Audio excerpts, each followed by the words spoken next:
Olá pessoal, meu nome é Josiane Tomás, eu sou psicóloga e esta semana estou falando a respeito de doenças psicossomáticas. E eu vou estar falando hoje para vocês quais são as causas das doenças psicossomáticas, as causas mais comuns. Então a primeira delas são situações de traumas vividos na infância. Por situações de traumas vividos que você não consegue administrar ali enquanto criança, isso afeta você até a vida adulta. Então por conta disso você acaba desenvolvendo uma doença psicossomática. Eu vou dar um exemplo para vocês de um trauma muito comum de doença psíquica que acaba ocasionando uma doença psicossomática, é a questão do abuso sexual. Ele é bem comum estar associado, tá? A questão da depressão crônica. Pessoas estão há muitos anos vivenciando a questão da depressão. Muitas vezes isso acaba se tornando algo não só mental, mas algo no corpo. A pessoa acaba tendo sintomas físicos que vão piorando o problema da depressão. A questão do luto.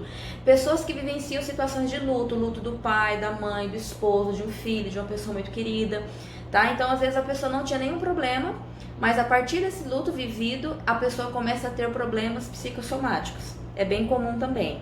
Mudanças nos padrões de relacionamento.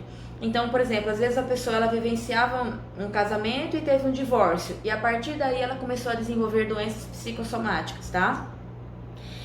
Perdas financeiras. É muito comum uma pessoa, vou dar um exemplo, né? Gastrite nervosa, vocês já ouviram falar, né? É um problema psicossomático, tá?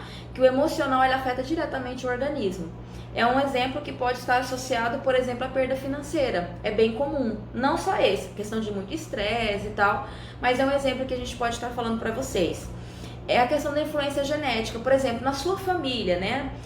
Existem pessoas com histórico de doença psicossomática, apesar que muitas vezes as pessoas muitas não se dão conta, tomam um monte de remédios, um monte de medicações, mas muitas vezes existe um histórico familiar de doença psicossomática. E uma outra questão aí, gente, é a questão profissional. Pessoas que estão insatisfeitas no trabalho, pessoas que estão infelizes com o que elas fazem, tá? Pessoas que querem mudar de profissão ou estão num ambiente muito estressor, um ambiente nocivo, um ambiente de trabalho, são causas comuns de doenças psicossomáticas.